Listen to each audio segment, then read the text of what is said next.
चंदन नगर गाँव से 2 किलोमीटर दूर नदी किनारे एक टूटा फूटा मंदिर था। कहते हैं कि कभी चंदन नगर गाँव उस नदी के किनारे बसा था, लेकिन बार बार बाढ़ आने के चलते और नदी की दिशा बदलने की वजह से 200 साल पहले चंदन नगर वर्तमान जगह पर बस गया।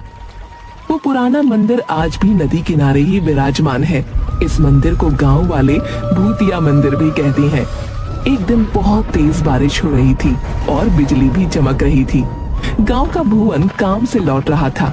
उसके कुछ ही दूरी पर गांव का नाई कनुआ कहीं से वापस लौट रहा था। अचानक से बिजली चमकी और मंदिर का घंटा बजने की आवाज आई। हे भगवान, आज क्या अनर्थ होगा पता नहीं, सब सुख रखना। तभी घंटे की आवाज और तेज होती गई और उसके सामने से कनुआ नाई उड़ता हुआ मंदिर की तरफ से गायब हो गया। नहीं, ऐसा नहीं हो सकता, कनुआ चाचा। थोड़ी देर में बारिश रुक गई और भुवन भागता हुआ कनुआ के घर जा पहुंचा। चाची, वो मंदिर। बताओ रे भुवन को क्या हुआ? इतना घबराए हुए क्यों हो? सब मंगल तो है ना? नहीं चाची, कनुआ चाचा मंदिर के घंटे की आवाज में गायब हो गए। नहीं, ऐसा नहीं हो सकता। कह तो कि झूठ है। मेरी आंखों के सामने चाचा मंदिर की तरफ उड़ते हुए चले गए। मुझे माफ कर दो चाची, मैं कुछ नहीं कर सका। धीरज धरो बहू, अब इन गांव वालों को सब पता नहीं किन पापों का फल मिल रहा है। पिताजी, बहुत प्यास लगी है। एक बोतल पानी लाया था, वो दोपहर में ही खत्म हो गया था। जा नदी किनारे जाकर पी ले। क्या पिताजी, 1.5 किलोमीटर पानी पीने के लिए जाऊं? क्यों ना हम अपने खेत में एक कुआं खोद लें। मेरे सपने में भी आता है कि हमारे खेत में एक कुआं है। चल चुपचाप अपना काम कर, जब देखो उल्टा पुल्टा बात करता रहता है, आलसी कहीं का। 1.5 किलोमीटर चलने के चलते इनको खेत में ही कुआं चाहिए। अरे सपना में कुआं दिखता है? कल आलू भी निकलना है, माँ भी आएगी, 2 बोतल पानी भर लेना। माँ देखो ना, बोतल से पानी खेत में गिर गया। प्यास लगी है, क्यों ना हम अपने खेत में कुआं खोदें। सचमुच मेरे सपने में दिखता है कि अपने खेत में कुआं है। अब तो शाम हो ही गई है, घर जाकर पानी पी लेना बेटा। माँ, मैं थोड़ा चेतन के पास जाऊंगा, तुम लोग घर चले जाना। मैं उससे मिलकर रात में घर लौटूंगा। रतन और सुनीता घर चले जाते हैं। बंकू अपने दोस्त चेतन से मिलने जाता है। रात में घर पर, बेटी सुमति, पिताजी को थोड़ा खाना दे आ, रात के 9 बज गए हैं, नहीं तो वो सो जाएंगे। पता नहीं ये बंकू कहाँ रह गया। लाओ माँ, मैं दे देती हूँ। रतन के पास जाकर, पिताजी ये लीजिए आपका खाना। ठीक है बेटा, लाओ। बंकू अभी घर लौटा या नहीं अभी तक? नहीं पापा, बंकू भैया अभी तक नहीं आए हैं। तभी पुराने मंदिर के घंटे के बजने की आवाज आती है। आज वर्षों बाद पुराने मंदिर का घंटा बजा था। बहुत दिनों बाद आज फिर पुराने मंदिर के घंटे बज रहे हैं। जरूर कुछ अनर्थ होने वाला है। यह बंकू ना जाने कहाँ रह गया। तभी सुनीता दौड़ती हुई आती है। अजी सुनते हो, बाहर पुराने मंदिर के घंटे बज रहे हैं। अभी तक बंकू भी घर नहीं लौटा। गजब हो गया, जाने क्या होने वाला है। अरे भाग्यवान, आ जाएगा। घंटे की आवाज सुनी होगी तो वह अपने दोस्त के घर ही रुक गया होगा फिलहाल। काश आप जो कह रहे हो वैसा ही हो। अरे पिताजी, आप दोनों घंटे की आवाज सुनकर इतना डरे हुए क्यों हो? आखिर बात क्या है उस घंटे में? उसी समय दरवाजे पर कोई दस्तक देता है। लो, आ गया मेरा बेटा बंकू। भगवान का लाख लाख शुक्र है। सुमति, जब भैया आया है, खोल दे दरवाजा। सुमति जाकर दरवाजा खोलती है। अरे पंडित जी, प्रणाम। हाँ बेटा, मुखिया जी के यहाँ पूजा करवा कर लौट रहा था, तभी पुराने मंदिर का घंटा बजने लगा तो मैं यहाँ आ गया।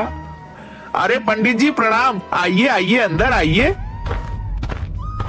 बड़े दिनों बाद पुराने मंदिर का घंटा बजा है। पता नहीं किस बदनसीब की किस्मत खराब है। वैसे तुम्हारे परिवार में तो सब सुरक्षित है ना? मुंह क्यों लटका हुआ है तुम्हारा? प्रणाम पंडित जी। देखिए ना, बंकू दोस्त के यहाँ गया था, अभी तक लौटा नहीं है। पुराने मंदिर से घंटे की आवाज आ रही है, चिंता लगी हुई है। धीरज रखो बहू, कुछ नहीं होगा बंकू को, भगवान भला करेंगे, जहाँ होगा सुरक्षित होगा। लेकिन उस पुराने मंदिर के घंटे की आवाज से सब इतना डरे हुए क्यों है? मुझे कोई बताता क्यों नहीं? ये तो कोई नहीं जानता बच्ची कि वो मंदिर का घंटा अपने आप बजता कैसे है, लेकिन जब भी बजता है गांव से कोई न कोई लापता जरूर हो जाता है। इसीलिए मंदिर का घंटा बजते ही सभी अपने अपने घर में घुस जाते हैं। तो इस घंटे को कोई खोलकर हटा क्यों नहीं देता? जिसने भी घंटा को हटाने की कोशिश की उसी क्षण उसे लकवा यानी पैरालिसिस मार दिया। ओह, लेकिन ऐसा होता क्यों है? हमारे पूर्वज बताते हैं कि सदियों पहले उस मंदिर के पुजारी की हत्या चोरों ने कर दी थी और कीमती आभूषणों और मूर्तियों को लेकर भाग गए। पर किसी गांव वाले ने पंडित जी की मदद नहीं की? पंडित ने जोर जोर से घंटा बजाया, लेकिन सर्दी के 12 बजे ठंडी रात होने के कारण कोई भी गांव वाले मदद के लिए नहीं गया। कहा जाता है कि उस पुजारी की आत्मा आज भी मंदिर में ही मौजूद है। जब जब पुजारी की आत्मा कुहकती है, मंदिर का घंटा बजने लगता है और गांव का कोई न कोई व्यक्ति गायब हो जाता है। उधर घंटा बजने के पहले बंकू अपने दोस्त चेतन के घर पर था। चेतन, रात काफी हो गई है, अब मैं चलता हूँ। पिताजी खाना खाते समय मुझे खोजते हैं। दरअसल मैं और पिताजी रात का खाना साथ में खाते हैं। ठीक है यार, तुम्हारे साथ भी पता नहीं चला कि टाइम कैसे गुजर गया, इतनी रात हो गई। तभी मंदिर का घंटा बजने लगता है। अरे बंकू, थोड़ी देर रुक जा यार, पुराने मंदिर का घंटा बजने लगा, जरूर कुछ होने वाला है। नहीं यार, पहले ही काफी लेट हो चुका है, पिताजी मेरे बिना खाए सो जाएंगे। और वैसे भी मैं इस अंधविश्वास को नहीं मानता। ठीक है, चलता हूँ, 10 मिनट में घर पहुँच जाऊंगा। चेतन के बार बार मना करने के बावजूद बंकू वहाँ से अपने घर की ओर चल देता है। जैसे जैसे वह चलता जाता, उसके कानों में पुराने मंदिर के घंटे की आवाज तेज होती जाती। घंटे की आवाज अब उसके कानों में इतनी तेज हो गई कि वो दोनों हाथों से कानों को ढक लेता है। फिर भी घंटे की आवाज उसके कानों में नश्तर की तरह चुभ रही थी। इस दौरान कब उसका पैर मंदिर की ओर चल पड़ा, उसे पता भी नहीं चला। एकाएक वो देखता है कि वो मंदिर के पास खड़ा है और घंटा लगातार बजे जा रहा है। वो कुछ समझ पाता इससे पहले ही घंटा चुंबक की तरह से खींच लेता है और घंटे के अंदर बंकू ऐसे समा जाता है जैसे घंटा कोई ब्लैक होल हो। इसके साथ ही घंटे की आवाज आनी बंद हो जाती है। इधर रतन के घर। चलो, घंटे की आवाज तो बंद हुई, भगवान करे कहीं कोई हादसा ना हुआ हो। ठीक है रतन, अब मैं चलता हूँ, बंकू भी तुम्हारा 10-15 मिनट में आ ही जाएगा। ठीक है पंडित जी, प्रणाम। सुनो जी, टॉर्च लेकर चेतन के यहाँ जाकर देखाओ। घंटे की आवाज तो बंद हुए आधा घंटा हो गया, बंकू अभी तक घर नहीं लौटा। तुम ठीक कह रही हो सुनीता, मैं अभी जाकर चेतन के घर बंकू को देख कर आता हूँ। सुमति, जरा टॉर्च तो लाना। रतन पूरा रास्ता टॉर्च से बंकू को खोजते हुए चेतन के घर पहुंचा। वो दरवाजा खटखटाता है। अरे अंकल आप, बंकू तो यहाँ से आधा घंटा पहले ही चला गया, जब घंटा बज रहा था। अभी तक घर नहीं पहुँचा क्या? नहीं बेटा, अभी तक तो बंकू घर नहीं पहुँचा, लेकिन जब पुरानी मंदिर का घंटा बज रहा था तब उसे जाने क्यों दिए? अंकल, मैं बार बार उसे मना कर रहा था कि अभी मत जा, लेकिन वो बोला कि मैं अंधविश्वास में नहीं मानता। मेरे पिताजी मेरे बगैर खाना नहीं खाते और वो उसी समय चला गया। चेतन और रतन दोनों मिलकर बंकू को बहुत ढूंढते हैं, लेकिन बंकू कहीं नहीं मिलता। रतन के घर पर हाहाकार मच जाता है। जैसे तैसी रात गुजरती है। सुबह होते ही रतन के घर पर लोगों की भीड़ उमड़ पड़ती है। रतन भाई, मुझे अभी अभी पता चला कि घंटे की आवाज जो रात में हुई थी उसके बाद से तुम्हारा बंकू गायब है। मुझे इस बात का बहुत अफसोस है, लेकिन इसमें हम लोग कर भी क्या सकते हैं। सरपंच साहब, बंकू मेरा इकलौता बेटा था, वह पूजा पाठ अंधविश्वास को नहीं मानता था। कितनी बार उसे समझाया लेकिन वह नहीं माना। आज उसी का फल हम लोग भोग रहे हैं।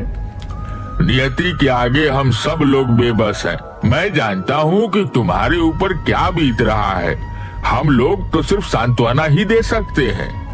हाँ, बेटा तो चला गया, अब तो सिर्फ सांत्वना ही हमारे हिस्से बचा है। अभी कल ही वह कह रहा था कि पिताजी एक कुआं खेत में खुदवा दीजिए। मेरे सपने में आता है कि अपने खेत में एक कुआं है। 2-3 दिन बाद गांव में एक दुष्ट पंडित बाबा चूरन दास आते हैं। उसे पता चलता है कि रतन के घर से उसका इकलौता बेटा बंकू गायब हो गया है। इसी बात का वो फायदा उठाने की सोचता है और रतन के घर पर पहुंचता है। अलख निरंजन, कोई घर पर है बच्चा? बच्चा तो नहीं रहा। लीजिए महाराज, ये 1 किलो चावल स्वीकार कीजिए। नहीं माता, मैं भिक्षा मांगने नहीं आया। मुझे मालूम है कि तुम्हारा बच्चा पिछले दिनों गायब हो गया है। कोई बात नहीं, हम उसे वापस लाएंगे। महाराज की जय हो। कोई भी उपाय करे महाराज, कैसे भी मेरा बच्चा मुझसे मिलवा दे। नारायण नारायण, तुम्हारा बच्चा तुम्हें जरूर मिलेगा माता। बस थोड़ा सा दान पुण्य करना होगा। घर में जितना भी सोना है उसका त्याग करना होगा। महाराज, सोने जैसे बेटे के सामने ये नकली सोना किस काम का। मैं अभी आपको घर में रखा सारा सोना जेवर लाकर देती हूँ। सुनीता घर में रखा सारा सोने का गहना लाकर बाबा चूरन दास को दे देती है। ये लो बाबा, मेरे यहाँ जितने भी सोने के गहने थे वो सब मैं ले आई। रुको, ये कान में मेरी बाली भी ले लो। मुझे मेरे बेटे से मिलवा दो बाबा। अलख निरंजन, अब चलो, हमें पुरानी मंदिर चलना होगा। वहीं तुम्हारा बेटा तुमसे मिलेगा। बाबा चूरन दास सुनीता के परिवार को पुराने मंदिर की ओर ले चल पड़ते हैं। जल्दी ये बात पूरे गांव में फैल जाती है। बाबा चूरन दास बंकू को वापस लाएंगे। जिनके बच्चे या परिवार का कोई सदस्य अभी तक गायब हुए थे, सब अपने अपने घर के गहने लाकर बाबा चूरन दास के पास पहुंच जाते हैं। बाबा, ये लो मेरे घर के सारे गहने, हमारे बच्चे को वापस ले आओ। बाबा, मेरा भी चाचा को वापस ला दो। ये लो गहने, मेरे पिताजी को वापस ले आओ। ये लो गहने। जल्द ही बाबा के पास सोने के आभूषणों का अंबार लग जाता है। आप लोग शांति बनाए रखें, सभी को उसके परिजन मिल जाएंगे। अभी हम एक हवन करेंगे। चूरन दास मास्क पहनकर हवन में कुछ भस्म फेंकता है, जिससे पूरे मंदिर परिसर में धुआं फैल जाता है और धुएं में सारे लोग बेहोश हो जाते हैं। चूरन दास फौरन सारे जेवर समेटकर एक बोरे में भरकर भागने लगता है। तभी मंदिर में टंगे घंटे से एकाएक किरणें निकलती हैं और चूरन दास वहीं पर अपाहिज हो जाता है। थोड़ी देर बाद सभी को होश आता है। मुझे बचा लो, कोई मुझे बचाओ, मैं पूरी तरह अपाहिज हो चुका हूँ। मैंने तुम लोगों के साथ धोखा किया है। हे भगवान, अब किसी के साथ धोखा नहीं करूँगा। दुष्ट पंडित, तुम्हारी यही सजा है। तुमने कई लोगों के भावनाओं को धोखा दिया है। अब पड़े रहो यही। उधर सुनीता ने रात में कहा था कि उसके बेटे की आखिरी इच्छा खेत में कुआं खुदवाने की थी, इसलिए रतन बंकू को याद कर खेत में कुआं खोद रहा होता है। तभी उसे जमीन के अंदर से कुछ मूर्तियां और आभूषण मिलते हैं। वो इसकी खबर सरपंच और पंडित ज्ञानचंद को देता है। जरूर यह मूर्तियां वही पुराने मंदिर की है जो सैकड़ों साल पहले गायब हुए थे। शायद चोरों ने इसे यहाँ पर छुपा रखा था। अगर ऐसी बात है तो पंडित जी, इन मूर्तियों को गंगा जल से धोकर फिर से वहीं स्थापित किया जाए। पंडित ज्ञानचंद उन मूर्तियों को फिर से पुराने मंदिर में प्रतिस्थापित करवा देता है। तभी जोर से घंटे बजने लगते हैं। सभी लोगों में हाहाकार मच जाता है, क्योंकि सभी आज घर के बाहर मंदिर के पास खड़े थे। तभी अचानक सुमति चिल्लाती है, अरे माँ देखो, घंटे में से बंकू भैया निकल कर आ रहे हैं। अरे ओ गिरधारी मेरे भाई, बरसों पहले तुम बिछड़ गए थे। जय हो देवी माँ, तेरी लीला अपरंपार है। अरे रामधन भी, सभी लोग निकल रहे हैं। आप आ गए, मुझे यकीन था आप आओगे। घंटे में से गायब हुए लोगों को निकलता हुआ सब देख रहे थे। किसी का बेटा, किसी की बहन, किसी के चाचा, किसी के दादा, सब लोग अपने परिजनों से मिलकर बहुत खुश थे। अरे मैं ठीक हो गया। जय हो बाबा, जय भगवान, तेरी महिमा तू ही जाने। चूरन दास, भगवान ने तुझे नया जन्म दिया है, इसीलिए इस जन्म में तुम अच्छे कर्म करो, तुम इस मंदिर का देखभाल करो, यही भगवान का आदेश है। मैं जीवन भर इसी चौखट पर पड़ा रहूंगा, मुझे मोक्ष यही मिलेगा। शायद आज इस मंदिर के पुजारी की आत्मा को शांति मिला होगा। मंदिर में भगवान फिर से स्थापित हो चुके हैं। इस घटना को आज कई साल बीत गए, लेकिन फिर कभी मंदिर का घंटा नहीं बजा।